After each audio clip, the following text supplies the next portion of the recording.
Yesterday involved a lot of steps as we used up some of the features of our Dubrovnik pass to explore the city walls and a fort and a monastery. But there is more to discover as we continue our journey. Welcome to Travelcaster, the travel pod that takes you there.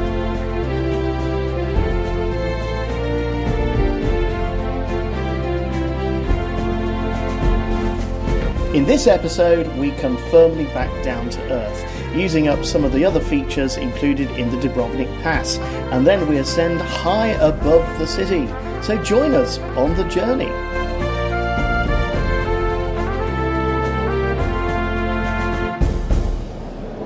Now, what, you say, is that elaborate building opposite the cathedral just round the corner from the Strada? Well, it's the Rector's Palace, and your Dubrovnik Pass gets you entry to it as well.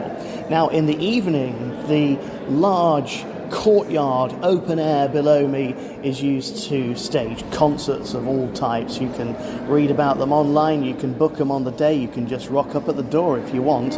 I've been to one here, it's absolutely spectacular. But the building itself is of enormous importance. The rector was essentially the mayor of Dubrovnik and the surrounding region, and it wasn't a symbolic role, it was a legal role, and basically the guy could sentence people to all kinds of punishments for wrongdoings. Indeed, on the ground floor of the Rector's Palace, you'll find an original courtroom and a bench that was used to try the suspects. Next door, there is a cell.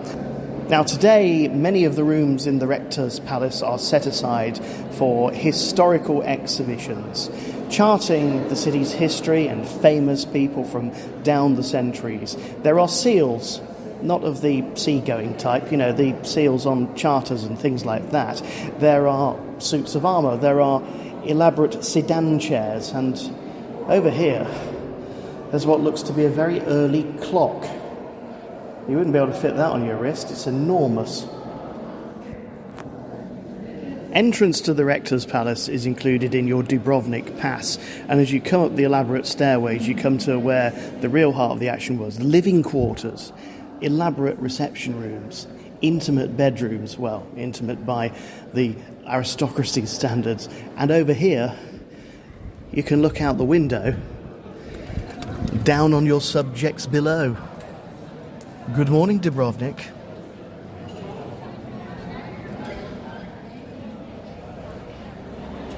Now, the Rector's Palace also has one of the best exhibitions of photographs from the war of 1991.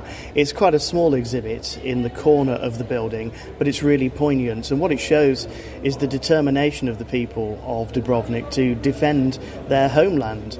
There are pictures of burnt-out ships in the port of Gruz.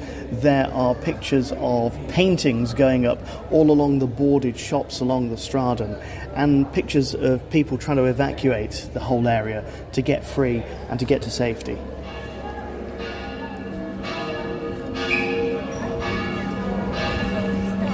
From the Rector's Palace, make your way up Pucha Street. There are a couple of interesting sights to see along the way.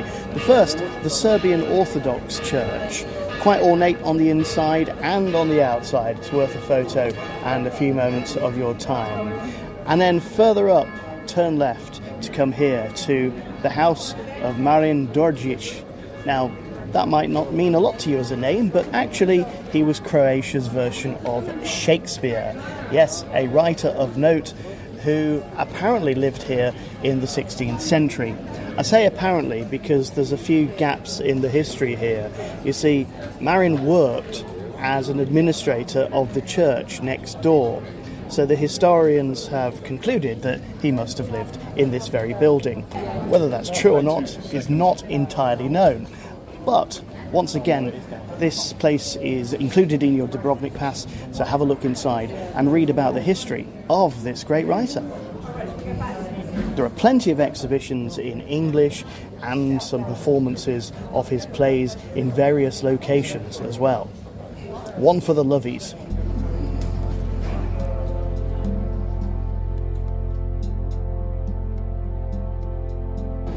It's time for another Travelcaster tip, this time looking at hospitality in Croatia. When you're eating out, you're going to be paying in euros. That's the currency that's used here, which makes it very useful indeed if you're travelling around other European countries. It should also make converting the currency into your home one all that bit easier.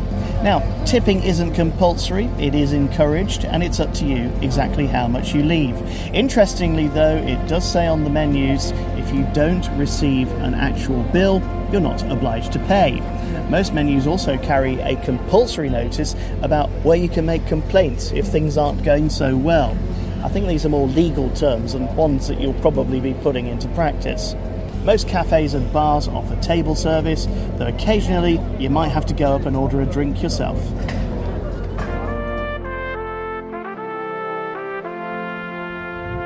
There are lots of places to see brilliant views all around Dubrovnik, but one of the best places to do is from up above. The cable car will take you up to Shrij Mountain in just a few seconds. It's a €27 round trip. And my tip is this: when you get off at the top, don't head to the viewpoint that's next to the cable car station. Head downstairs, turn left, through the bushes. A well-marked path brings you here to this beautiful natural viewpoint. And beyond me, I can see the whole of the Dubrovnik Old Town. I can see into the main city itself. And I can see over to Lokrum Island. Now, if you're doing the cable car, do bear in mind it's going to cost you that €27, which might seem a little bit steep, but then again, so is the mountain. If you're feeling more adventurous, you can walk up here. It's a hike that's going to take you up to 2 hours, and I would recommend it in cooler temperatures than we have today. But the view is worth it. There is a high-end restaurant at the top of the mountain as well, where you can get yourself a snack or a formal meal. It's open till about 9 p.m, so if you wanted to come up here and watch the sunset, that would be a great place to do it too.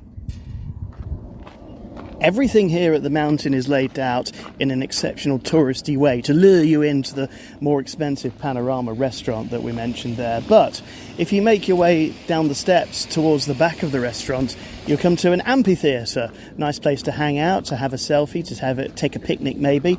And further down is the view that we talked about earlier. Except here, you're not paying for it by sitting in the restaurant. This particular viewpoint is characterised by a giant cross, and it's not the only one because there are 12 stations of the cross dotted up this mountain should you choose to do the walk. Which reminds me, The Life of Brian was showing on a TV in a pub last night. Most amusing.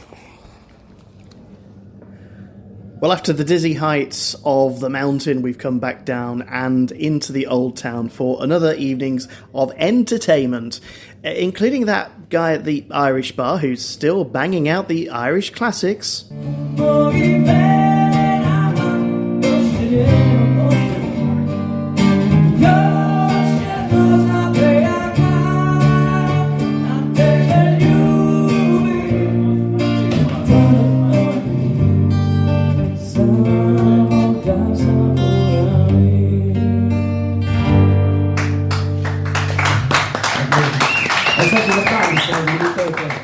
May we politely instead recommend Antoninska, the 4th street on the left from the Pile Gate. Here you'll find no fewer than 4 magnificent locations. First, the Buffet Škola. Something of a Dubrovnik institution. It's a great place to get really cheap eats until late in the evening. Sandwiches are the speciality of the day, and it won't cost you a packet. A little bit more pricey next door is the Barker Wine and Tapas Bar. Simple food served in an elegant manner, and the wines are perfect too. A great place to end the evening. Should wine not be your thing, there are 2 other bars on this street to sip a cocktail or a regular beer. And with that, it's going to wrap up this edition of the podcast. Thank you for listening. Don't forget to subscribe wherever you are, and to find out how to get here and what to do when you arrive, check out travelcaster.blog. And join us again soon for another edition of Travelcaster, the travel pod that takes you there.